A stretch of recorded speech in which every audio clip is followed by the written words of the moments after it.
Yo, what up, though? Welcome to the Rad Bad Stay at Home Dad podcast. I am the host, one of the hosts. My name is Jason, along with my big homie Chris over here to my left. What up, though? Well, guys, welcome. And this is the show for us to talk about changing diapers and doing dishes and taking our kids for a walk. But we're not the view, we're the dad's point of view, where we're going to tell stories about what happened this week, what happened in the past, how we adapted, funny things, sad things, hard things, everything. We're going to wing a lot of things with the dialogue, but we're also got questions set up to ask each other that we don't know. And so if you want to know why we talk about women's fart or why Jason hates granola bars, Jason, can you tell them? Man, if I keep getting any kids asking me for another granola bar, it'll be a wrap, my guy. I'm telling you. Daily I hear that. Women's fart. I love it. So where can these people go back and hear about this? Great question, man. So make sure that you guys go right over to all streaming platforms. That's Apple, Deezer, Google, Amazon, wherever you can find podcast, and look up Rad Bad Stay at Home Dad podcast. We're right there. But also make sure that you like and follow us here on Facebook, YouTube, soon to come Twitter, as well as IG. We're working hard to make sure that we have all avenues ready for you to follow us and support us. Once again, we're just a couple fathers talking about what happens in day-to-day life as stay-at-home fathers. So we hope you enjoy. We hope you love. Make sure you like, share, and follow. We do need subscriptions over on YouTube. So go ahead and type in Rad Bad Stay at Home Dad on YouTube and subscribe to us. It's a real couple quick clicks. We'll highly appreciate that 100%. I see some fam in the building. Well, one thing that's so cool about this show is that we're also live on Facebook as well as YouTube. So we get reactions and people that step in. So we see some users in the group that's chatting along with us. So when you go back and listen to this, know that we're also live on those platforms. Guys, it's going to be a great show. I'm excited to go and talk about this. Chris, quick question. Let's just dive into it, man. Sure. We both big football fans, right? You go blue. I'm a Buckeye fan, but other than that, you're a Lions fan. I'm a Packers fan. Right? Got a lot of border war here, but we are quite aware of what a quarterback do. I kind of think of us as the quarterbacks of our family, right? Where I'm getting at is this: there's touchdowns and interceptions. When we throw touchdowns, as far as in doing spectacular things for our family, i.e., our spouses, our children, our family, like cooking dinner, making breakfast, getting the laundry done unexpectedly, bringing flowers. Those are all like touchdowns, right? Interceptions would be maybe not following through all the way with what you said you would do when you told the wife that you were going to do what you was going to do, or having the kids have expectations to go do something and then you're just too tired to do it. Those are interceptions. Well, I bring that up because I was listening to a dope podcast and they were speaking about that in a whole nother facet of life and realm. And I'm like, man, that'd be dope to bring this into our conversation, our dialogue. This week we went camping. I had me a major a touchdown, but I had a almost a game losing interception, my friend. Did you forget to pack the toilet paper? Oh man, no, I think it's even worse than that, right? So here's what happened.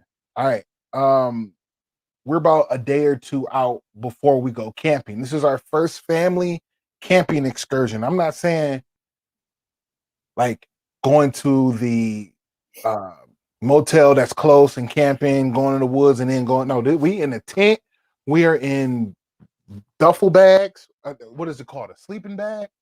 I've never done this before. You're not a camper, are you? I'm from the city of Detroit. Camping does not exist in my world until this past week.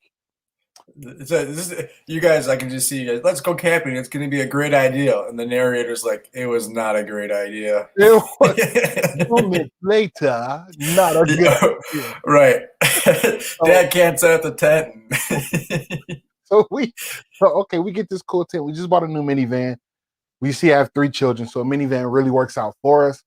We just got a brand new minivan. Katie just found this awesome tent that hooks to the minivan, but also can work as a solo tent as well. You feel me? He says, Manuel says, bring the bug spray. That for sure is needed. Did you sleep in the? Did you end up sleeping in the van? Okay, yes. Well, I didn't. She did, along with our baby Margot. But I was gonna say, you guys are rolling the dice. I applaud you for trying. That's the part it did not work well. She got 3 hours. I got about 5. How many nights did you go? One night. We were supposed to do 2, but we went one night. We had to get out of there. I had to talk her to get out of there. But here's the thing. Before we even leave, though, we need to do all the prep. Katie is really methodical when it comes to prep time. When it's like she got a list for the list, and just in case, she got another list that's up here. Like that's how. Like I find it to be dope, but I also find it to be scary. So she thinks a lot like Jake. I think so. I very much think so. And my wife. I was about to say, is Jack like that? She's very. Oh, so in this world of quarterbacks, Jackie would be Peyton Manning, and I would be Michael Vick, just running around and hey, somebody else should throw the ball on there. Maybe I'll run it. Like I'm RG3. Like where am I going? What am I doing? Yeah. It's like Vick calling audible. Well, I'd be like, well, what's the play in the first place? But I'll get us the first down. Right, exactly. So here's what happens. I'm a little bit better off the field though, which is part of quarterbacking. You got to be as good off the field as you do on the field. No, I mean Michael Vick has redeemed himself.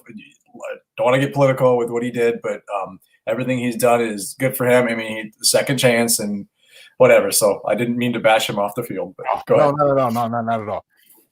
So here's the thing. She sets this list. The list is in motion. She's like, we need this food. The food need to be prepared. Here's what we're gonna have for breakfast, lunch, and dinner for both days. I need to start prepping. I said, baby, let me help you. Let me take this off your shoulders. You don't need to do everything. You're doing all this over there. Touchdown. She let the reins go. Like, all right, baby, here, you got it. He says, I'm like Jamarcus Russell. LSU Jamarcus Russell. LSU, right? Not when he was on the Raiders. He's a Raiders fan, I think. So he might be. Wow. If he's a Raiders fan, he called you Jamarcus Russell. He must not like you. No, that's what he's saying. He is. But here's the thing. The list is in motion. We're set. See, I caught it. He's a Raiders fan. So it's in motion. She calls it. This is what I need done. I'm gonna take this off your shoulders. I got you, babe. Because the reason is I wanted us to connect with the children the day before. Like I'm like, so let's have game board night. We have friends coming over in a couple hours. Let's not do all this prep. Let's just chill with the children. So she kind of let it go and did that. She was like, So we had fun, man. We played like children's charades. The children loved it. It was a hit. The night ended. It comes about 9:30, 10. She's tired. Like, man, I really wish I did that, but I got belief in you, Jason. I'm going to bed. She's like, I'm sorry, I'm going to bed on you. I'm like, don't worry about it. I got it. So I go out there. I start dicing. I start cutting. Cut a whole watermelon, onions, tomatoes, like all that stuff. Greens, beans, all that stuff. You feel me? I tell myself, I go, do I really need to make the chili tonight? I don't think I can make the chili when I get there. You just sacked yourself. I was like, you can't take a knee when you haven't won. I can make the chili when I get there. I can make the meat when I get there. Uh-oh. So I go to bed, Chris. I go to bed. I say, don't worry about it. So the children wake us up. We don't have alarm clocks really because they up at 6:37. They ready to wake us up. We going camping. All over the bed. They're so excited, and then they get there. I want to go home. That part. So she goes into the kitchen, doesn't smell any food. She goes in there and looks and sees no food has been made. Comes in and wakes me up. Jason, you didn't make the chili. I wake up out of a dead sleep. Like what? Huh? No. I figured. Oh man, I promise to you, this had to be like the beginning of World War III. I felt the like the temperature just started rising. So She almost went camping with 3 kids by herself, didn't she? with 3 kids by herself. A good pick, but don't do well on game day. That is very. Hey, look. Hey, you're a backup quarterback then. That's all right. You're calling the plays and you're making sure everyone else is doing their job. Nothing wrong with that. Nothing wrong. Dan Orlowski has done pretty well for himself. So I go. I can't go to church. She's like, well, why that doesn't matter. I don't go to church. I instantly start making the meat at 8:30 in the morning. I start making the chili. The chili gets made.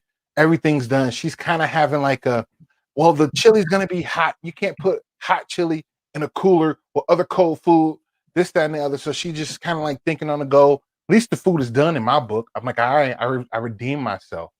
So I threw an interception, but I ran 50 yards on the next play. You should have just went to Wendy's and got some chili. Called it a day. I already cut it. I already cooked. But you guys are pretty brave going camping with chili. I mean, in the summer. So it threw me off on the dinner menu anyway. Like, well, I'm just saying. I mean, y'all in a tent eating chili. I mean, that part. I didn't even think that. I hope it's got vents. I mean, nah. All right. So power windows in the tent. Power windows in the tent. I get it done, man. So guess this, right? We get everything packed up. We figure we do the Tetris with the minivan. We get everything packed in there. We head off 45 minutes, 50 minutes to this campsite. We get to the campsite, unload everything, put the tent up. We swapping bus, but we having fun. We grooving as a family, telling the kids, don't do that, don't do this. Tents up, hooked onto the minivan. We good. Now, she's taking the food, moving the food, and then she's looking in the cooler. She's doing it. She stands up and goes, Jason, I forgot the chili. I forgot the sausage. I just sit there for like a hot second. I don't let my face turn. I don't scoff. I don't do anything. I go, it's okay, baby. Don't worry about it. Right. At least we got dinner when we get home. Smart man. For every 5th mistake I make, she makes one, and so she makes one. I'm like, cool. I got some wiggle room for my next one. And at the end of the day, it's not a big deal. At the end of the day, I mean, it wasn't. Right. It was about memories. I loved it because I know. Did you have to go hunting for squirrels then? We didn't. No, we didn't. That'd been something fun because I was worried about it. But you know what? Here's the thing about Alyssa being on the list on the list and her knowing what she needs. She brought extra food anyway, so we end up having just hot dogs and other food that we could throw on there, and it actually still worked out just fine. Hot dogs probably better for the group than chili. That part in a tent. In a tent. Sorry, children. Katie. I'm not knocking your plans. I'm just making jokes. I loved it though, because once we got home the next night, the next day, and we really got some things together and put everything put away. That chili was pretty good the next day, so we unthawed it and then went in on it. So cool. That's awesome. That's good. Well, it's good. So sorry. Go to your question. I was gonna say. So what were some of your do you have a good touchdown interception story or touchdown fumble story that you could share with us? A recent one? I mean, whatever stands out. Yeah. I guess Friday night, my dad came over and he went fishing with me and Sawyer and Lil. So it was just the 4 of us. I saw those pictures, by the way. Yeah. And so I caught a couple nice fish, and Sawyer, to his credit, soon as I hook on a big fish, it's actually a funny story. I hooked on, turned out to be a 29-inch northern, and as soon as I catch this fish, or as soon as I'm reeling in this fish, I said, Sawyer, it's a big one, get the net. Him and Lily pop their head over the board, and Lily sees the fish. I go, it's a northern. and she was like the road runner, like into my dad's lap, into the front of the boat, and she's just like curled up, and Sawyer's like, I got this, like reels in his pole, he grabs the net, and then he nets in the fish, and then like so he helped out, and so Lily was getting frustrated, not frustrated, but she wasn't catching fish, and she loves to be in the boat, but she is sick, so when she's not catching fish, she gets whatever. And I said, you know what, honey, if you want to sit down, have a snack, but then, give it a minute, and then why don't you try one more time? And she's like, okay. And then she snags in a bullhead, which are ugly and slimy, but they're fun to catch. So she reels in a bullhead, and we're like, yeah, no one's caught a bullhead this late. Snags in a bullhead, which are ugly and slimy, but they're fun to catch. So she reels in a bullhead, and we're like, yeah, no one's caught a bullhead this late. Snags in a bullhead, which are ugly and slimy, but they're fun to catch. So she reels in a bullhead, and we're like, yeah, no one's caught a bullhead. What happened? What's going on? And slimy, but they're fun to catch. Hold on. So she reels in a bullhead. There we go. Crazy. Caught in a loop there. Twilight Zone. I was here. That was a pretty good story, man. We hear that one again? Right. Man, and the audio levels were great. So anyways, so she caught another one, and she was excited. Well, then the win is we got home. We talked about how much fun we had, and Sawyer was a good sport. He didn't catch the big fish. He just caught a bunch of sunnies. But he says, all right, sometimes you catch them, sometimes you don't. The important thing is the boat caught fish. And then so we went out again Sunday night with both my parents came, and then Jackie came with us this time. And we're there for 2 seconds. And Sawyer hooks into this massive northern for him. And he's only 8, and the fish is probably 25, 26 inches. And so he hooked it in, and we got in the boat, and like my touchdown was, if my father-in-law is listening, he calls me a little squirmy with the fish. And so, northerns got teeth, especially the big ass one northerns. And when I'm in a smaller boat, like my boat, when I caught mine, and then his boat, my dad's boat, is a little bigger than ours, so there's more room to work with. But that fish comes on the boat, I'm the dad, and grandpa's not there, or so I'm like, I gotta handle this northern, and I gotta tell him how to hold this northern without cutting himself. Right. And it was so the excitement of, one, I don't want to get hurt. 2, I don't want to kill the fish. I want to get him back in the water. And so my win was being able to get the northern off the hook and out of the net for him, and then be able to let him hold the northern up himself with a big ass smile on his face. And he was it was the biggest fish I ever caught. And he catches, he's like, let's go, like he's playing a football game or something.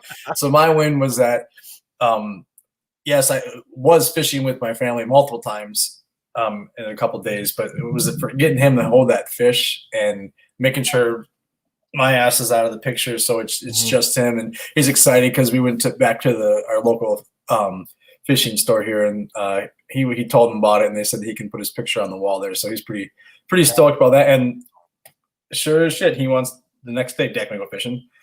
I'm like, well, my car's in the shop. We'll go fishing. Today we went fishing. So that was a quarterback win for me. There you go. So I know how to fish. I'm that old time saying, teach a man how to fish. He can. What is the saying? Teach a man how to fish. He'll eat for life. Give a man a fish, he'll eat for a day. Right. I'm that one. I don't do it for recreation. I think it's other way around though. Is it the other way? So no, right. If you teach me how to fish, I'm gonna eat forever. Right. No, but you say if you give a man a fish, he'll eat for a day. You teach a man a fish, he fish forever. The saying goes. Right church, wrong pew. So I'm the same. I don't do it for recreation. I don't have the patience for it. I have patience, just not for something of that nature, just because it's just so it's tedious, brother. That's a well, I mean, to me there's so many sides to it. Sure. One, I mean, for me is always like, I actually talked to my neighbor today about golf, and he said, you golf at all? And I said, I actually gave up golf for the summer. And he's like, weird. And I was like, well, on a Saturday afternoon or Saturday morning, Sawyer wants to fish, Lily wants to fish, I'm going to take my kids fishing. And so, for one, is about spending time with family. And for two, for me, is just about being on the lake. And like catching fish is, to me, was always a bonus. You're catching fish on a boat and you're spending time with someone you want to spend time with. That's awesome. I mean, Sawyer and I were Lil had a play date today, so I was fishing today with him at 12:30. We're shirts off. It's 85 degrees and lines in the water. I didn't catch anything. He caught a couple sunnies, but still, we're on the lake. I'm a water guy. I'm a summer guy. I'm a water guy. So like I'm in the pool. I'm on the boat on the water. Like that's my gig. And it used to be as I was learning how to fish, like the fish were bonus. Now I'm figuring stuff out. I just got the boat last August. I learned fishing late in life. And so I'm by no means an expert, but I've been doing some research, doing some reading. And what's important for me is that my little boy he ain't afraid to grab Northern. And like, he'll switch his hook up. He'll put the bait on. He'll do that. When I was his age, I dreamed about fishing. Lily, I'll catch a fish. Daddy, can I hold your fish? And like, she'll get her hands in the worm. And so that's part of it for me. Yeah. Do you think it's something that there is brand new to them, so they're having a lot of fun with it, as well as it being you kind of giving them the light to it? Like, hey, this is what Pops love to do. I'm glad that you guys are loving to do it. Like, how do you keep a 6-year-old and an 8-year-old entertained for fishing? Because there's not a lot of entertainment while you're waiting. Sawyer, I'll put it this way. Sawyer, he's a snacky. He loves to eat. Sawyer gets on the boat. He's fishing. Once in a while, he don't ask for snacks. Sawyer flat out loves it. And I told him, he asked me last year, Dad, what's your favorite fish you ever caught? And the next one. So now that's where he's at. Like, yeah, I just caught a big one. That was awesome.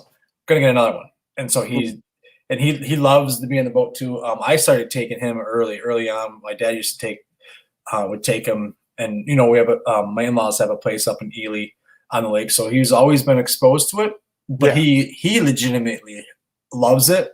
And he's got a cousin that loves it as well. So they compare their lures, and they cast together, and they talk about what they catch and all this stuff. Lily she likes to be part of the group. Okay. And she also likes to fish. She's not at that age yet where she's not, I mean, the bigger fish she's scared of. But she likes to hold the worms and all that stuff. And to her credit, I will say, Lily, do you want to go fit? Sawyer and I are going to get up tomorrow at 6:30. We're going to go fishing. Do you want to go? She will say no, and then she won't complain about it or ask to be brought out. But if she says yes, she gets on the boat and she fishes. She doesn't say, I want to go home. I'm tired. She might say like an hour, and she'd say, Daddy, I'm tired, or Daddy, I want a snack. I'm like, all right, babe, reel in, go have a snack. And she'll reel in, she'll have a snack, and she'll talk, and then she's back at it. I mean, she's been on the boat for 3 hours, probably 4 or 5 times this year. A funny story about her, 2 years ago, we were up fishing up at Ely with my father-in-law, and got the minnow on her hook, and she catches a walleye, and she starts crying because the walleye ate her minnow. Like, that's the point of fishing. Right. You succeeded. That's on here. No, right. That's better. So you don't enjoy it, or you just don't get the point of it? You just get bored. Like, would you do like a deep fishing excursion, like where you're catching some big ass fish that don't fit on my wall, or do you just not your cup of tea? Chris, no. I'm not. I'll do it once. I'll do it once just to be like, yeah, I was out there with him. The boat almost tipped. It was crazy ride. Yeah, I might do it once. But to do it on a regular, I'm good. I'll watch you. I'll hear you story about it. Yeah, show me the picture. You're from Detroit. You grew up on the river, right? Right by the river? Down that far. I was in the city, brother. Well, it wasn't that far. Ambassador Bridge isn't that far. Not that far. But you know what? But here's the thing. I also went to school in the UP in Michigan. So I have a lot of friends. My guys in my fraternity, they do almost professional fly fishing. They're out there with their, big not later hosens, but the, I'm saying, the water, like the all right rubber pants and stuff like that. They're out there. fly fishing, that's some river runs through it shit that that's something I wanted. I want to go out to Montana and do that one of these days. That's an art, and that would be then I probably wouldn't catch anything. I probably wouldn't even catch a fly, but I mean, to be in Montana, knee deep in the water or ankle deep, that would be epic. So where did you go, and what was your degree in? I didn't know you were a Youper. Oh yeah, man, a Youper for sure, for about 4 years. Well, 4 or 5 years. I went to Lake Superior State University. Oh yeah, good hockey program, right? Great hockey program, man. We won in. I think they did a few national titles in like the early '90s, and they almost ran one when I was there. They went at least to a couple finals, but they kept getting beat by the 18-year-old Canadians or the 16-year-old Canadians. But that's the thing. The Canadian League, if they're 16 or 17 in that league, they're one step away from being in the pros, like the junior pros. Like it's a real deal. So no, man, it was a. So here's the funny part, not funny, but that's the culture shock, right? So inner city, Detroit, doing my thing, and then from there I go up north. Speaking of fishing, you were a fish out of water, weren't you? My gosh, I was, my friend. You know what I'm saying? But here's the best part, right? Full circle to the whole thing. Full circle. My daughters are loving it. Their mother loves to fish. That's the best part about it. So, earlier this season, like once early spring hit, late spring, they were out there hitting them reels, and Hazel was really getting into it. We don't do it too often now just because the schedules don't permit it. And once again, I'm with them most of the time, and that's not a thing for me. I don't find enjoyment in it. So I might just have to like kind of bite the bullet and do something that that's out of my range just for them. It's a hard thing to do too if you don't know much about it, because I've spoken before about my uncles being legends to me. My uncle had a pond at his house, and I was 5th grade, 6th grade, and I caught my first ever fish just dinking around, and I caught a little sunfish. And it was the memory on Facebook today, because he passed away a few years back, and I posted that picture because my cousin's next to me, and I was holding up my first fish, and my Uncle Mike filleted it for me. He sent it home, and he went above and beyond. Uncle duty is every Wednesday or Thursday for the next 2 summers, he took me fishing with my grandpa. And my brother Eddie would come with me sometimes, but like he saw that I liked it, and then I was intrigued, and then he got me on the boat with him every day, every week, and taught me a lot. And honestly, I just fell in love with being on a boat, and like he did so much for me, like navigating and what to do and everything. And it was so crazy. We'd have the same hook, and we'd be 5 feet away, and this man is reeling in these monsters left and right, and I'm like, the hell you got anyway? But he taught me my love for fishing. My love for wearing bandanas. He was the same way. And so that's part of it is for fishing for me is like, okay, so I learned from him, and then we moved to Michigan, to Minnesota. And then I think it was probably 6 or 7 years, my dad got a boat. So then I'm 19 years old, starting to kind of relearn a little bit. And then between school and work and getting married, I didn't have time to go out with my dad that much. And then, I go up to Ely, but it wasn't, and I had to get tips from my father-in-law. Oh, there it is. Look at that. He pulled it up. Yep. There it is. Look at that boy. He's got it. He's even holding it. He's way better than me. He's even holding it up to make the fish look big. I caught a 39.5-inch northern like 10 years ago, and my father-in-law's I'm standing next to my father-in-law, and he's the one holding it. So, but yeah. So, anyways, so now my brother-in-law and my father-in-law, they're outdoorsmen through and through, hunting, fishing, everything. And so they learn a lot, or they taught me a lot too. Mm-hmm. But again, it's a couple of days out of the year. And then so now with my boat, and like it's my boat, like I told, it's our boat. Like, you want to go, we go. And like I'm teaching him everything I know, and then he's learning on himself. And so that's what I like about it too. Like if it's, I don't know, for me, it's almost like a Pavlov's dog effect for being on the boat. I always think of my uncle and how he took the time to take me, fishing every year. And I'm a deeply rooted family guy. And I love it because even just with the story, it's what you're doing now with your children. Like we just saw, like, so the picture that we see on here, if I can get it back up here, we see Sawyer here with the big fish. So this is from the story that you were speaking about earlier. So guys, if you're listening to this on any streaming podcast, make sure you go tune in on Facebook or YouTube. You're able to see what we're talking about here. But yeah, it's the you see me doing the best I can. That's me right there. Kept trying to get my ass out of the picture. like but I was falling off the boat. Right? Yeah, and I was screaming. I was telling my wife, put it on like portrait for the phone to make the photo better. So yeah, he look at that smile. So man, he's happy. No, and he's a happy boy. And again, I was gonna tell you. So my day today, I almost. Let me tell you how rough my day today was. I almost feel guilty. I know you're getting up at what you said, 6:30. Yeah, well, the children are. I probably rustle around in the bed till about a good 7:38. Okay, so I got out of bed about 8:15 today.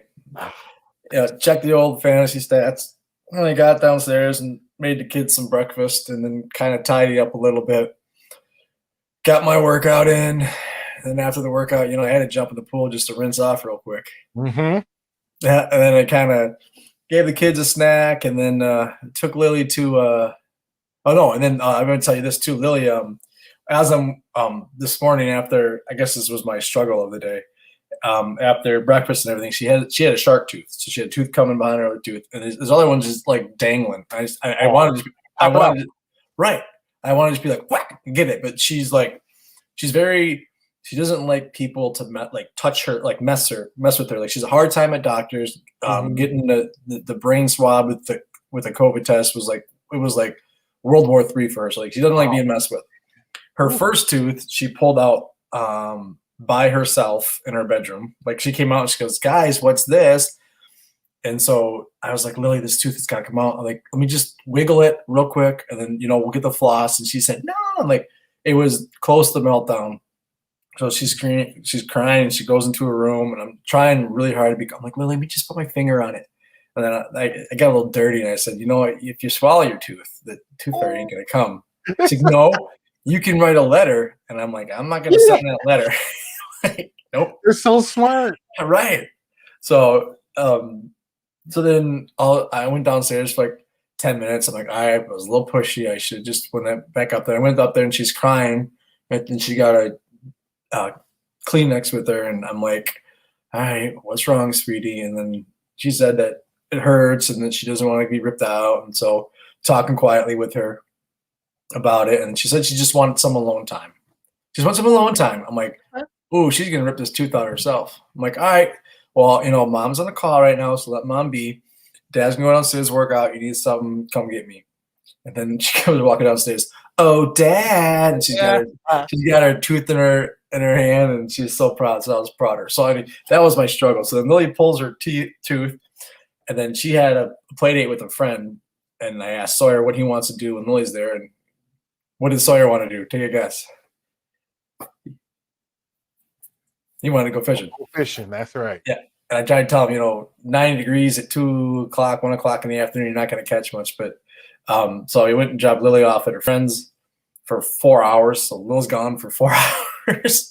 And then I go fishing with Sawyer for 2 hours and come home. And it was so hot, we had to jump in the pool. I get Lily, cut the grass with my shirt off. And then Sawyer and I jumped in the pool and swam for a little bit. So it was a rough day, man. I mean, being a stay-at-home dad sometimes just kicks your ass.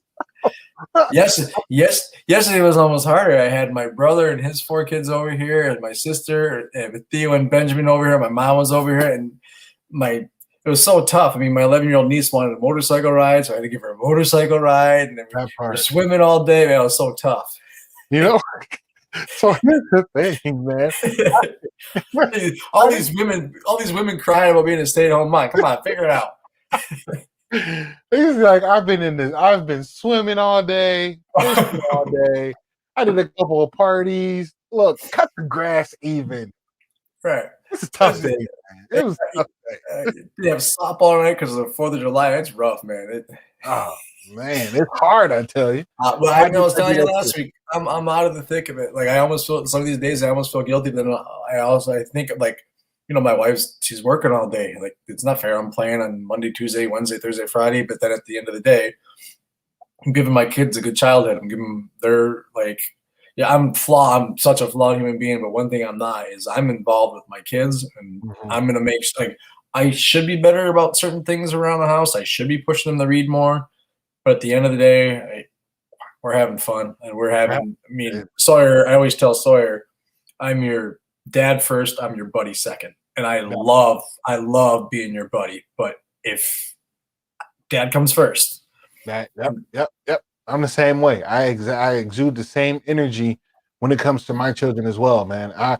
Today it wasn't as eventful as yours come off to be. I had plans to go to the library. We have one night down the street. My child wanted to go. He wanted to go. you go back over Jason. I lost you for a second. Oh, we there? I lost you. You lost you for a second. You said I lost you when you said you were going to the library. Oh yeah. So I was on my way to the library. The plan was to go to the library. But with three of them, to me, it's a little hard to do it. It's a lot of people. The everybody wants something different. I still have nap time with one of them, so it's like I just can't up and leave and go that quick. I have to be really planned, and if something throws that plan off a bit, it's a wrap, right? I was like, all right, well, it got a little later than I thought. We're not gonna go today. We're gonna play outside in the backyard. And we're gonna go tomorrow.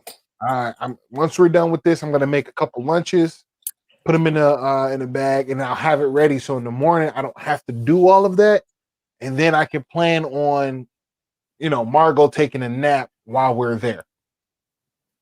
But those are the type of things that I try to tackle as well, man. When I hear that, I just heard you there. I'm like, damn, you did the damn thing, man. You one, you played one. You still got the workout in. You took one to a play date. You took the other one to fishing. Came back, got back in the pool for the third time in the day, and I'm like, damn, that's sheesh. Well, me getting a workout in with my kids at home was a struggle. Like it was now it's ingrained, and even my wife knows I'll get into it another time about why, like what got me into needing to sweat every day, but it's just something I need to do, and they know. Like there were times where I'd have to stop and I'd be so upset with them, and I just give me 35 or 40 minutes, and I had it set up like when Lily was napping, and so I would do quiet time. I'd say, all right, buddy, 15, 20 minutes, chill in your room, you're done, you can come down with dad. And I'd have it set up so there'd be a snack on the kitchen table, and he'd come downstairs and, Dad, can I have a snack? I'm like, it's on the table, grab your snack, you can bring it down here and talk with me. And then he always, if he behaved after my workout, I would go shower and give him like a piece of candy, and he can watch his iPad while I did. So then he's like, all right. And then like one time he wouldn't, and I had to stop. And then he asked for his candy while I shower. I said, no, you did not behave. And of course he lost his shit. And I said, I asked for 40 minutes, but just quiet time. Like you can go sit in your room for quiet time, or you can come sit down here and play with toys and relax with me. But like for 40 minutes, I am not your MTV. I'm not entertaining you. I'm not entertaining. Oh man, when I first made that statement to my children, I thought I was a bad parent. But I'm like, nah, bro. Like I'm not your source of entertainment. You know what I mean? Like you need to figure that part out.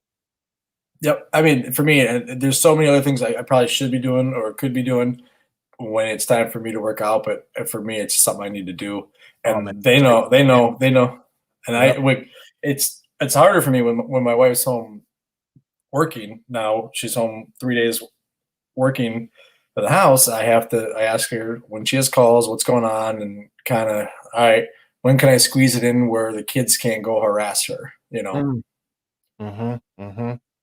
So, but I was also thinking, what's that? I said that's good. That's good. Yep. And I was also thinking actually today, knowing we were going to talk tonight about I'm a summer guy all the way. Anyone that knows me knows like I want to move to Florida. I hate winter. If I never see snow again, I'd just be mad at myself for not moving earlier.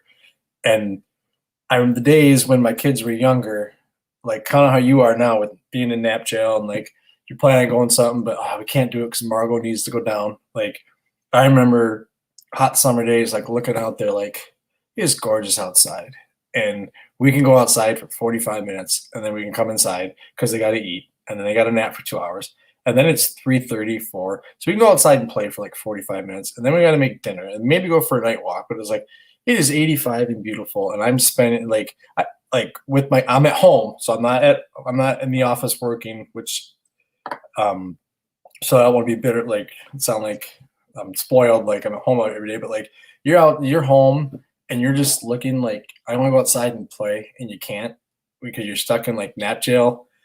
And so I was just thinking today, like I remember those days like where it felt like summer was wasted because I would only get 45 minutes in the morning, 45 minutes in the night with them. And then, even with the kiddie pool, when Sawyer could go in the kiddie pool, but Lily would last for 25 minutes. So then one screaming to get out, one screaming to stay in. And Man, so that's no. And so my goal every summer is to squeeze every minute of summer I can out of them. So sorry, go ahead.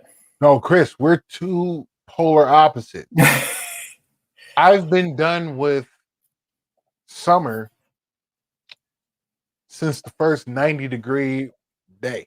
Oh, that was spring, man. Yeah, I'm done. I've been done. I told Katie, I go, look,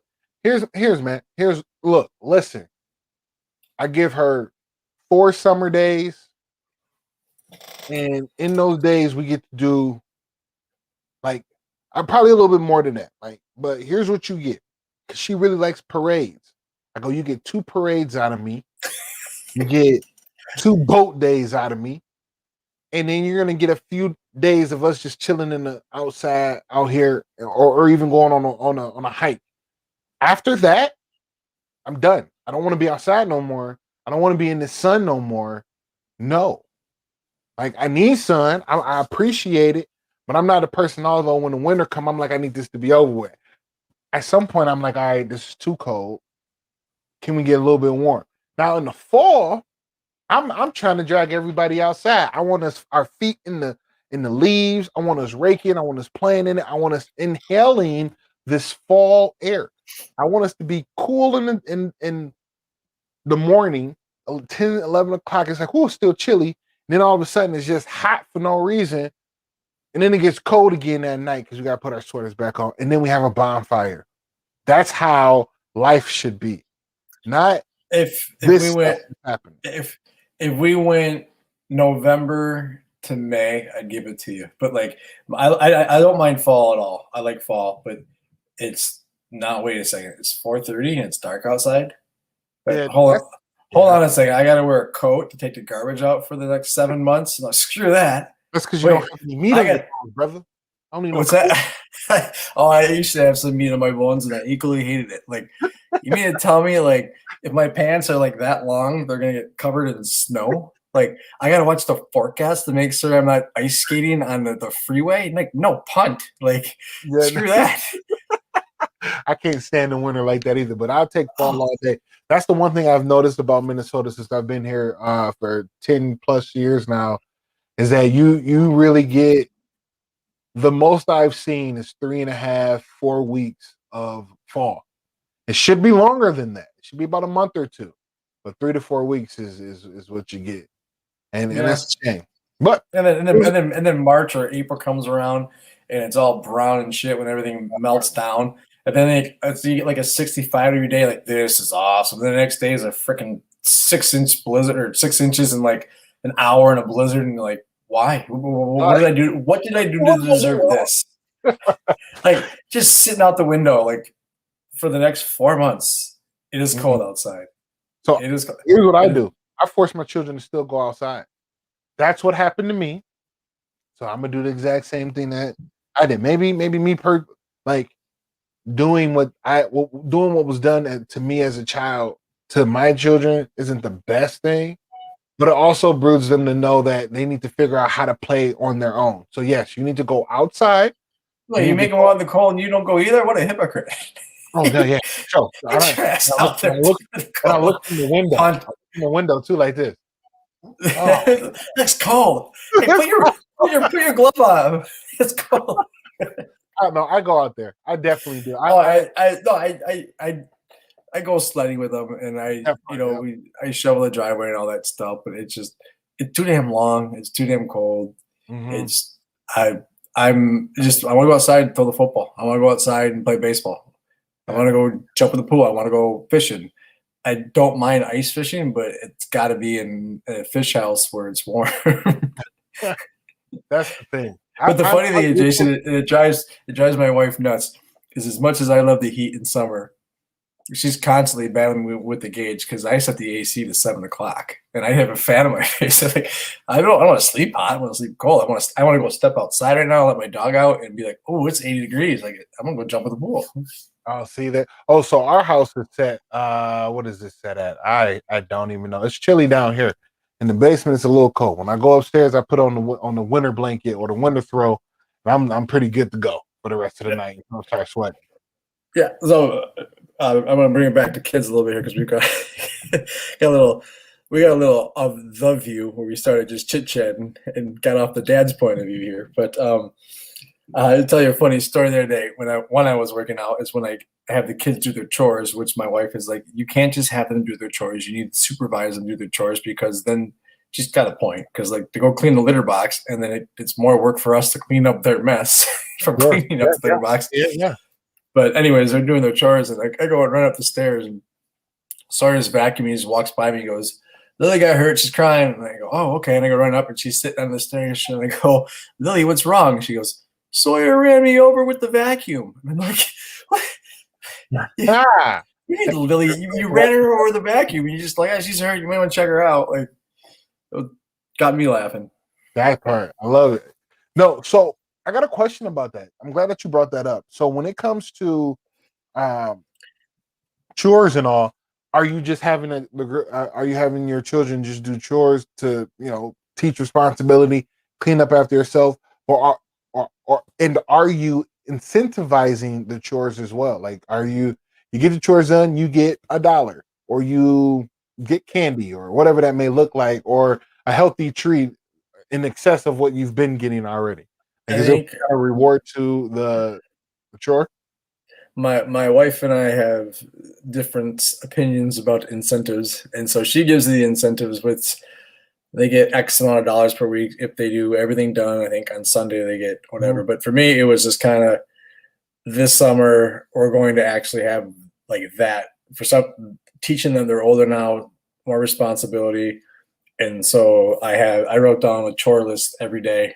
I actually give them like Saturdays off, but you still need to make your bed and clean up the poop, the dog poop, and which I don't think Lily's really there yet to do that, but it's more so just so they know, like, I gotta do something, and like make your bed every day is one of them. And even I tell them it shouldn't be a chore, but brush your teeth every day. And then, right. So it's just not me. I've been trying to figure out, like, come on, kids, how you not brushing your teeth today? It's for the group, really. Right.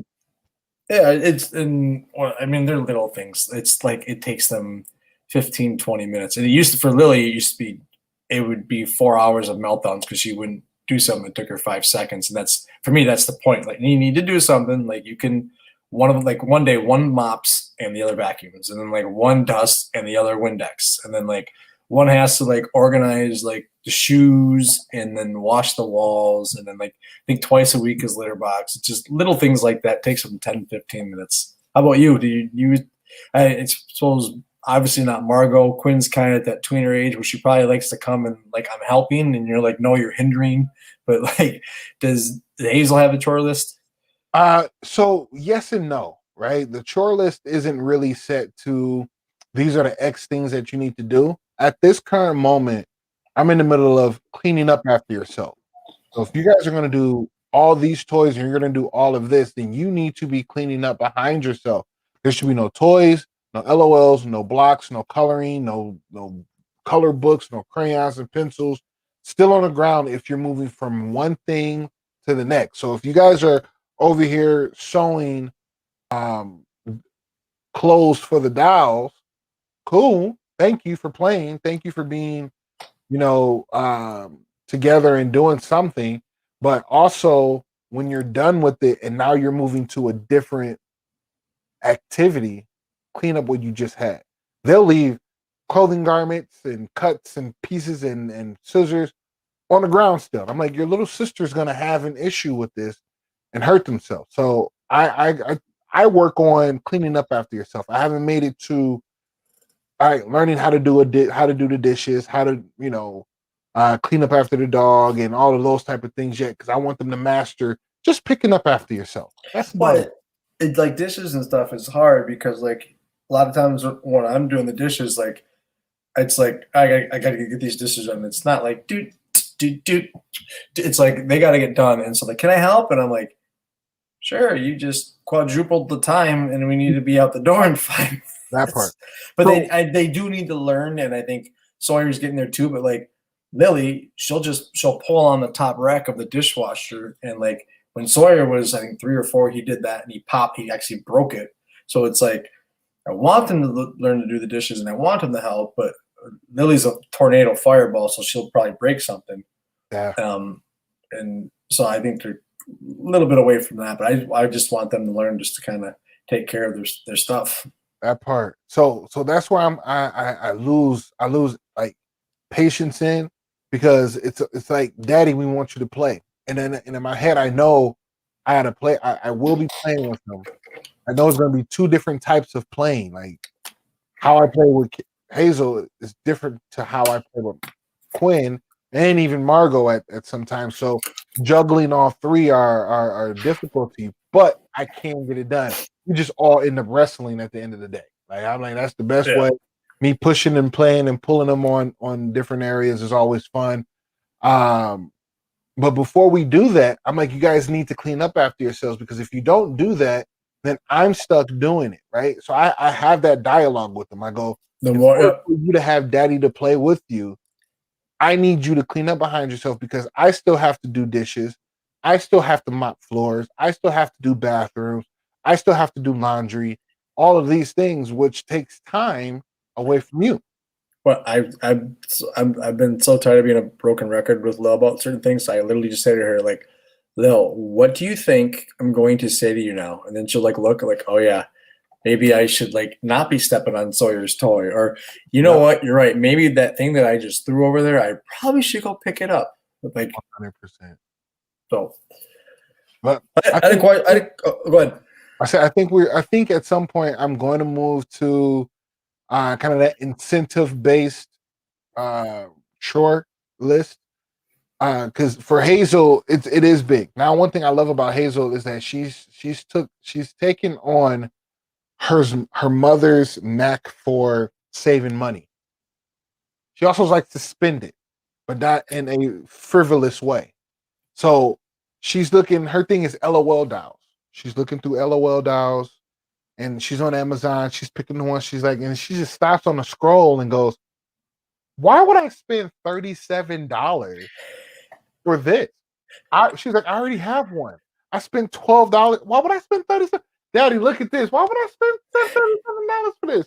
I just kind of stop and I go, "Look at my baby. I appreciate it." Yeah, and I want you would accept. Why would I spend $12 on it? But no, that's smart. It's actually Sawyer. I mean, maybe it's an age thing too, because Sawyer's starting to get there too. Where he's like, a couple years ago, all he wanted was the Gorilla Garage. I don't, you know, boys. So you know what the Gorilla Garage is? This big ass like piece of plastic from Hot Wheels, and Santa brought it, but it was still an expensive Santa gift, and he really wanted it, and he was so excited he got it, and he played with it for a week, and it was awesome. And then now it moves around the house, and he never plays with it, but anytime like cousins come over, they all want to play with it. Yep. And then finally he just said, "Mom, I want to sell this." There you go. Like, well, okay. And like, you want to sell it, but are you sure you want to sell it? Because I think that he might kick back into the Hot Wheels phase. I don't know Sure. how I don't know, like maybe like in 3 years or 2 years, like if he's in like fourth, fifth grade, if like Hot Wheels is cool again or whatever. He said, "No, I want to sell it." I'm like, "Well, what do you think you're gonna buy with it?" He's like, "I think I can get enough money for Nintendo Switch game." I'm Mm. like, "Oh, well, you've thought about this then?" And then part of me is like, "A Switch game is a lot smaller than a Hot Wheels Right. to the Gorilla Garage, so Yeah. let's do that." So, you guys have systems for your children? Yeah, so we have I have set up. I have a PS3, which was for me, and then it's just served as our DVD player. They've never played that, but we still have the Wii, which was, I mean, that was like Sawyer was 2 or 3, and it's the middle of January, February. You know when it sucks outside. I think we've been Mhm. over this, and I was looking for things to do, and I tried taught him the Wii, and like then we got all taught her the Wii, and we played. Wii bowling, Wii Fit, Yep. Mario Kart, and Sawyer and I got into football. And then like 2 years ago, he wanted the Switch, and I'm like, "That's no, it's too expensive. Two, you're not there yet." So we got him the DS, and then this year for his birthday, yeah, it was his birthday. We did get him the Switch, which again he loved for a week, and I should we travel quite a bit, so he takes it traveling and all that stuff, and he plays it here and there. But We how about haven't you?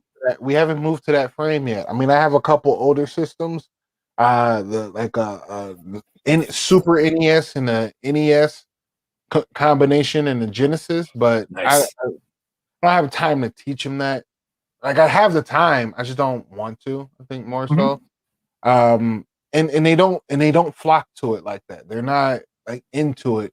They're into their LOLs. They're into their Barbie dolls. It's They're good. into playing with that. So I push them whether playing with that and creating like using their imagination. That's what I grew up with. While I Okay. had it, like I didn't get my first. I got the PlayStation. That was the first one. I remember I got a refurbished PlayStation when I was about 12 or 13. But before then, all my friends had the systems, and I would just go over to their house and play it. Right. I would get like basketball cards, GI Joes, because that's what I really wanted, and Hot Wheel Mhm. cards I had, but more so GI Joes and Oh, WWF. those are the best with the ring. Yeah. Yeah, I had the ring and everything, so I would do that, and I was the person that was like, I'm gonna stick to learning my imagination. I will create fantasy worlds and talk three different people, and I see my girls doing this that exact same thing. So I kind of want to keep them on that path in comparison to just kind of like getting them into games or YouTube or those type of things. I see. I when it comes like I screen like I don't think, to me, screen time isn't screen time. Right. If we're sitting down as a family watching a movie together for an hour and a half, or That's if we're all down here playing the Wii together, if we're all playing Mario Party, the four of us, I don't count that as screen time. It's to me that yes, it's a family screen. time. Yeah. Right. It's like we play like Clue Junior, we play board games here and there too. But like if we all, which is rare, we agree on a movie, but like if we all agree to sit down and have popcorn and stare at a screen for 2 hours, or that's not, you're not sitting looking at a screen or for by yourself, staring at YouTube Right. videos or Right. something. And to me, that is separate. Um, and my wife, how do you differentiate the two? I'm like, well, I mean, like if it's something we're doing together, like Yeah. Yeah. I, and we didn't. We had Nintendo system when we were growing up, just to play Nintendo, and Yep. then we always fought over it. My dad, I think, just gave it away and said no more systems. And so the next system I had when I was 18, 19, I had enough money to buy a PlayStation 2. So I didn't grow up with them, but of course, all my buddies had them, and I'd always play there. And so for me, it's kind of like, well, if we can afford it and manage it, the time they use on it, then sure, I would like for him to have it because they are fun, and like he's got like Super Smash Brothers, and he wants, it's something that him and I do together. He's more prone to play with me than he is to play by himself. Time to yep. So I have a friend, my buddy. Shout out to my homeboy, Juice, and his daughter, Ayana. She comes over and plays with my oldest daughter. They're roughly around the same age. She's in between Quinn and Hazel, so they're all able to play together. But what's so dope is she kind of brings her Switch over from time to time. and the girls really got into like the dance game. So, they hold the little switch and they do all the dance moves to some of the latest songs, which is I thought was pretty cool. So in my mind, I'm like, you know what? I think that might be a good investment to get because one, it keeps them moving, especially when the winter comes. And then two, it's just fun to kind of like get them into the game and it's something that is body moving compared to them just, getting hand-eye coordination. Right. Right. I mean, and then there's a lot of Wii games like that, like the Wii Fit and stuff like that. Mhm. You are moving around, you're doing like the ski thing, and Mario Party was a fun. It's not. I'm not gonna call it academic, but there's some fun things in there, like some skills and stuff that like Sawyer loved learning and stuff. And again, like when it's 6:15 at night in February, and I'm exhausted, like when he got into it, like when Lily was still home with me, and he come home from kindergarten and Dad, can we play Mario Party? And I'm like, absolutely. I would love to sit on the couch and play a video game with you right now because I'm done averting like just attention and all that. I would love to sit down and play Mario Party with you. And then it became a game. It was like we were on a team. It was like I gotta let him win some. That part. So well. Hey man, we reached the hour. You got anything else you want to kind of discuss? Yeah. How would you feel this one? So I told you last week that Sawyer took a ball to the eye playing baseball, right? Yes. And it really sucked. It was a ground ball that hopped up in the eye, and it really sucked. Obviously, if it got hit and scary. The injury itself wasn't that bad. It was just a swollen eye, but it did damage him mentally. He was making progress. His coach had pulled me inside and said that before 50 minutes before it happened, said he wanted him to try out for traveling. Sawyer's a homebody, so I wasn't sure if he'd go for it, but he was loving baseball so much. He was making strides so much. And I knew he was going to be gun shy. I knew he was going to be scared. So I took him out to the park on last Tuesday and threw him probably 100 baseballs and hit him probably 100 ground balls. And we played catch. And we did all this stuff. And we came home. Threw him probably 300 soft toss. You know what soft toss is when you get right next to you get right next to him, toss it, and you swing it. He hit him in the fence, and he's confident. He's coming back. We get to the field, and he's scared. He doesn't want to play in the field. Coach puts him in the outfield, and then when he's batting, he's all huddled up, and he's just barely even swinging. And I didn't even realize it at first. And I didn't coach baseball this year. My wife, we both talked, and you're home with him all the time. Right. Like let someone else do it because he will listen to them more. He's not going to combat with you. He's been with you all day. And two, you just sit down and watch. And so, yeah, I'm not going to coach. But of course, this week, right after he gets hit in the face, two of the coaches were out of town. So they're down two coaches. And I'm not going to let these kids be short coaches. And these dads are volunteering. So I said, you guys need help? And they said, yeah. So I coached first, and then I was in the outfield, and the kids in the outfield. And as I'm on coaching first, every time Sawyer's batting, he's putting his head down. I thought he had a bellyache. Between every pitch, he put his head down. It turns out he was crying, but he was still standing in the box swinging. Right. I mean, half-ass attempt, but he's scared. And then so after he was done, obviously, like the Macho Man's like, you get in there and you fight. And I walked up to him and I said, hey, man, I'm proud of you. You got back in the box. You took your cuts. Okay. I'm proud of you. Right. You like playing. Keep at it. What happened to you was a complete fluke. Like I've been playing ball for 31 years. I've never been hit in the face. Like, right. And so then he said, okay. And then he went out and then he's in the outfield and he's creeping back and he wouldn't play in. I'm like, and of course I'm out there with him. And so he's not going to talk back to his coaches or ignore his coaches. But with me, when he's scared, and it probably made it worse. So he was crying, sure, tears in the eyes. I'm like, oh, jeez. And then so he went up for his second at bat, and I talked him through it. Right before he went up the bat, I walked up to him and I talked to him and I said, hey, you know what? You got through the first one. You stood in the box. You took your cuts. I'm proud of you. Like, your team needs you now. The ball's not going to – it's a machine. So I said, the ball's not going to hit you. Do the best you can do, buddy. I'm proud of you for standing in. Remember that you have fun doing this and that You'll get over this. But I'm here. I'm here for you. Just do what you can do." And he actually hit the ball. I mean, he grounded up. He hit the ball pretty hard. So he was feeling good.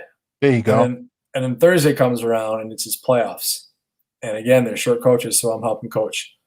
And the ball comes in the outfield, and he just runs out of the way and he's crying. And I said, "Sorry, you got to get in front of it. It's not going to hurt you. You're in the outfield and everything like this." And he's crying at me. He goes, "What do you want me to do, Dad? I'm afraid." And I said, "Buddy, you can't play afraid. You got to, play the game. I mean, what happened was a fluke. You're way in the outfield." He's like, "Dad, I got a black eye." I'm like, "Yeah, and you were okay. Like, I get that it shook you up, but let's get back at this." And he goes, "I'm afraid, Dad." And probably not my best moment. I finally said, "All right, buddy, let's go." He goes, "What do you mean?" I said, "Quit. Let's go. Let's walk off the field." He goes, "No." And I'm like, "Well, you're not helping your team by being afraid and crying to me. Yeah. Like, if you're afraid and you don't want to play, just walk off the field right now." And I'm preaching against quitting, and he was just head down. So it was a tough situation, and it sucks. Yeah. How would you handle that? Like, because I don't want him to quit, and I don't want him to be afraid. And he loved it, but he at the same point, and now he's like, he doesn't want to play traveling. He doesn't. There's a sandlot league. He has no desire to play. We go in the backyard, and he plays baseball all day long, but he just gets scared of the field. So how would you handle that when you're actually on the field in front of people in the middle of a game? And I was frustrated with him, but I totally understood his point. But so in that moment, man, I think you did you know what I'm saying, your best. And I think a lot of what you said was good. And if you don't have the time to kind of like find the answer, just trying to hype them up is the best way possible. But I think at the end of what I would have done is just ask like, why? What are we scared of? Like, what's scaring you currently? Because what I'm starting to find out when I talk to Hazel, because she has sometimes those issues. She was doing karate, and she stopped doing karate because once she didn't like the mask, she was getting sweaty, and it was hard for her to breathe. But then, really, what it was is a lot of exterior things. Like, it wasn't due to the ability of, like, you're able to do it, as you can see. Sawyer was able to still hit, play, and do it when it's just you two. Right. I think we would start asking questions. The question would have came up. I'm scared of either the ball doing what it did again. That's what he told me. He's scared of the ball. Or people just seeing what happened. Like, I'm crying in front of people. Like, a lot of times the children are just worried about all the other people and not really what the game looks like or what they're doing. You know what I mean? So I think I just ask those questions till I find out what was wrong with them. And then if he did rely on or say that, hey, it was the ball, we got to walk through what the ball gonna do. The ball's only gonna do what the world's gonna make it do, or how if it happens, it happens. So, perfect example. Hazel isn't riding her bike, right? And she's not riding her bike at all, and she isn't riding it without training wheels, right? So if she does ride her bike, she needs training wheels because she doesn't want to ride her bike. There's a heavy fear because we live on a hill. It's not a big hill, it's a slight hill, but once she gets going, she feels like she doesn't know how to stop. And there was just one time that she got terrified and didn't know how to stop, and she darted down the hill. So I had to book it down there to catch her because she wouldn't stop. She wouldn't push the brakes on it. So now she doesn't want to ride her bike, but she'll ride the heck out of a scooter. Right? So I'm having a conversation. When he was telling the story, I'm like, damn, I did the exact same thing. I'm like, Hazel, let's ride the bike. I don't want to ride the bike. Well, damn it, I'm going to just throw the bike away. Well, why you going to do that? Like, because you're not going to ride it. But I don't like my bike. Well, so why do we have it if you don't want to ride it? Well, I'm scared. What are you scared of? Going down the hill and not stopping. I'm like, the only way you to stop is if you put your foot on the brake or hit the brakes. I know, but it's just the hill that scares me. So I'm still trying to find out a way to like get her into wanting to ride it, because Quinn, 4 years old, We got her a what is it? The balance bike. Yep. She's zooming on the balance bike, like back, putting the feet up on it, and then just coasting on the balance bike. Like there's no fear, no issue, no scare, and I kind of see it in her eye because I'm like, "Yay, Quinn, way to go! You're on, you're riding the bike. I'm so excited." And then Hazel's kind of like, "Oh, I wish I got that." I'm speaking for her, but I kind of see it. And then she hops on her scooter, and I still give that same amount of love. Right. I just wish she was doing it on her bike because I feel like at 8 years old, you should be riding your bike with no training wheels. Well, how much has she practiced? How much has she been on it? She doesn't want to get on it. That's the tough part. She'll How long? How long did that incident happen? Man, she had to be about 5. Oh wow! So it's been a thing. 5 or 6. Yeah, it's the fear. Like if she'll get on her bike and she'll ride it and on the driveway and just do a circle and kind of like left and right and circle. But once you get her on the sidewalk where the hill kind of comes to life, it's a bit of fear there. And then she's not knowing how to really ride it with like standing up on her body and getting it moving. And it's a lack of practice. It's a lack of doing it. But I also don't want to push her to where it's like she hates it. Yeah. I really want to show. You ever see Top Gun? I have, yeah. I really want to show Sawyer that movie, and like you see Maverick crashed, and the boss is telling Tom Skerritt, keep sending him up, like get back on the bike, like go back and hit the ball, like that's what it was. One incident, but like don't. But at the same point, I get it. Like the kid took a shot, and I mean Hazel freaked out, so now it's in the back of her head that she hates riding her bike. And what I do is I tell them is, if you fall down, and this is even before the bike or with the bike, I go, if you fall down, you do what? You get back up again, just like they say in The Dark Knight Rises. That part, you get back up. I go, every time you fall, exactly, you get back up. You get back up. Absolutely. So it's kind of the same thing with Sawyer. Yeah, you got hit in the eye. You still keep playing. I think the hard thing for me with him too is, and I'm not by any means saying like I'm a superstar, but like when I was a kid, I wanted to play every inning. I never wanted to sit. I got hit. I didn't, even if it bothered me, I didn't show. I kept playing. You know what I mean? And like he got hit and he was done. Like he didn't want to finish the game. He sat down with his teammates and cheered him on, but he didn't want to play. And that was never me. I mean, granted, I was a little older. I was 14, 13 years old. I fractured my finger playing basketball, and I still played. Like I'm still playing. Like that's just my. He has a different mentality than me when it comes to that. And so I didn't know. It was hard for me to understand. Like, hey man, like get back out there. Just you're fine. Right. Just do it. But like it shook him up. And I get he's 8, but like it was so hard for me. And I said, all right, then let's like. And I wish I wasn't coaching. I wish I wasn't out there. Like Jackie even said, she's like, that's why you shouldn't be out there because he's not going to do that to another coach. Yeah. And I'm like, yeah, you're right. But it was like, man, I was like, just get off the field then. Just go. Right. You can sit here, you're gonna whine to me and cry. You're not going to listen. You're not going to trust me. Just go. Yeah. And the part of me is like, I wanted to be like, hey, smart guy, you want to play tackle football next year? What do you think is going to happen? Yeah, it's gonna be a whole different game by then. Right. Yep. So I think what you did was in par for the course. Or, game's going on. Right, that's the part. If it wasn't the game going on, it could have been a different outcome. But the game was in session, so you gotta push and pry where you can. So I think you did well. Yeah. I think it's just fine, like asking those quick questions. So what do you like? I would have asked, what do you want to do? Like what? Like are you done? Like are we done? No, I still want to play. Okay, so why are we stopping? Right. I'm afraid. What are we afraid of? I don't know. Sure you do. Tell me. This is how I hear Hazel. What are you scared of? I don't know. Yeah, you do. Like, take your time. Tell me what you're afraid of. Like, you're not going to get in trouble. Like, you're not in a place that, I'm here to help you. Like, what's up? I don't know. It's the ball. That's okay. Like, attack the ball. Get on there. Or, Right. I was trying the karate. Yeah, go ahead. I was telling him, like, if you don't play the ball's going to play you. So when you sit back there and it might bob at you. So you need you need to attack it or be ready for it. Like if it's slow grounded, you need to run in at it. It was actually really funny.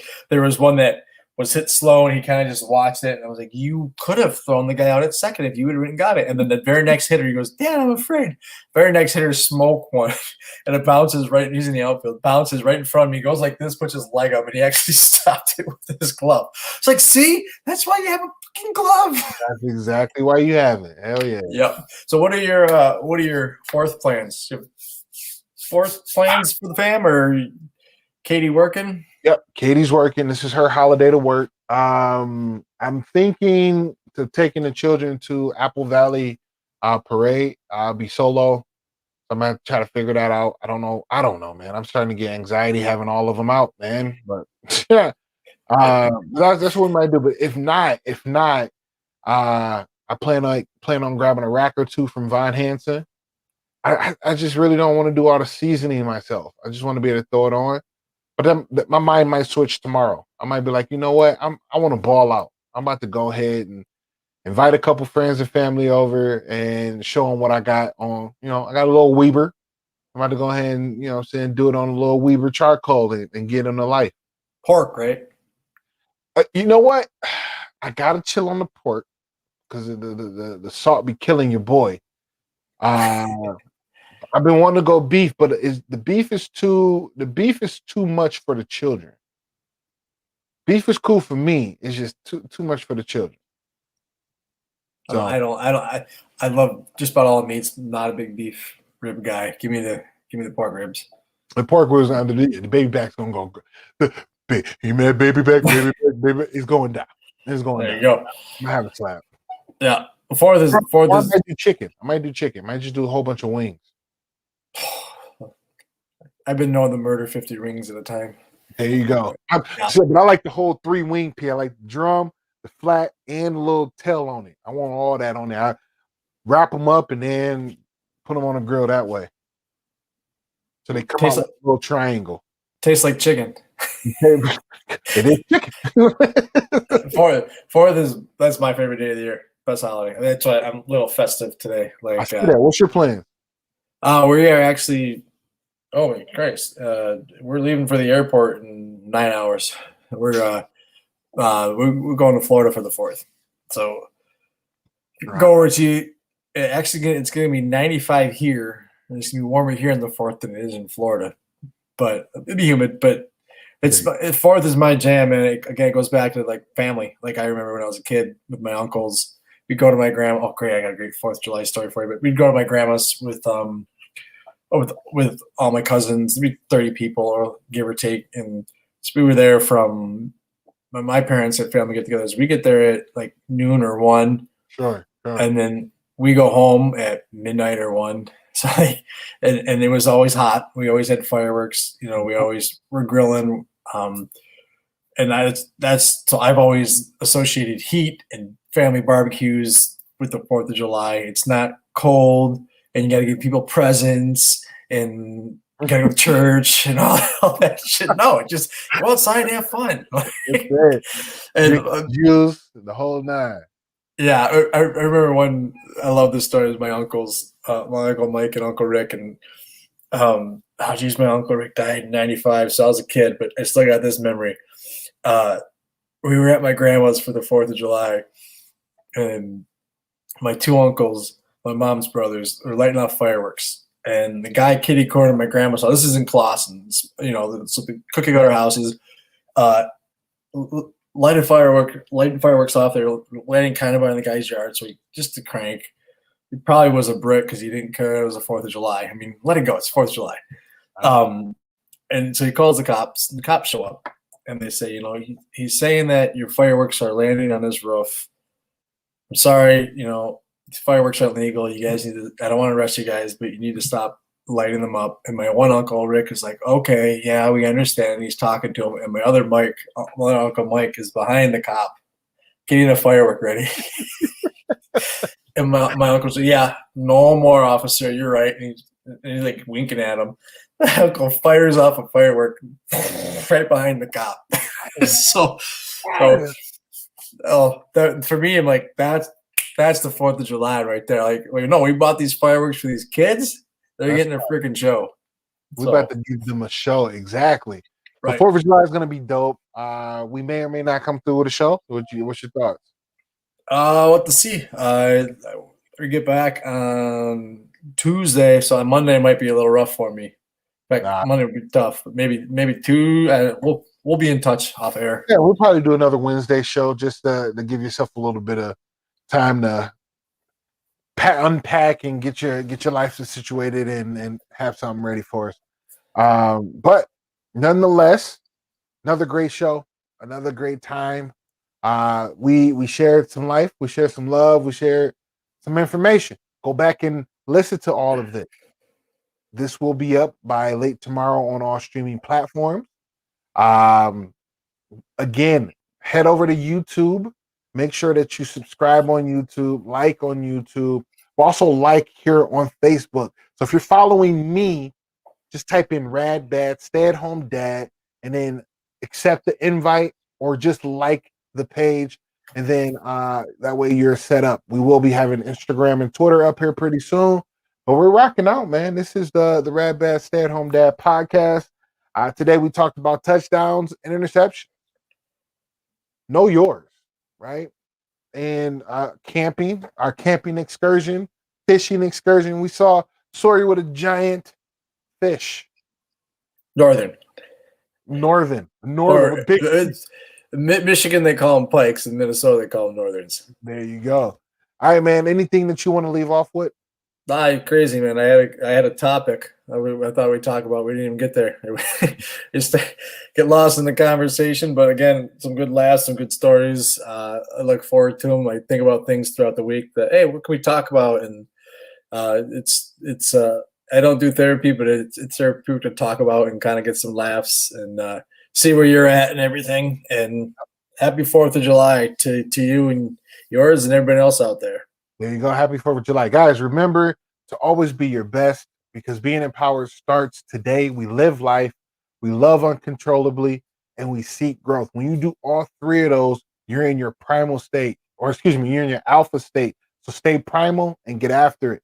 I love you. I love you, Chris, and everybody else that's out there in this world, man.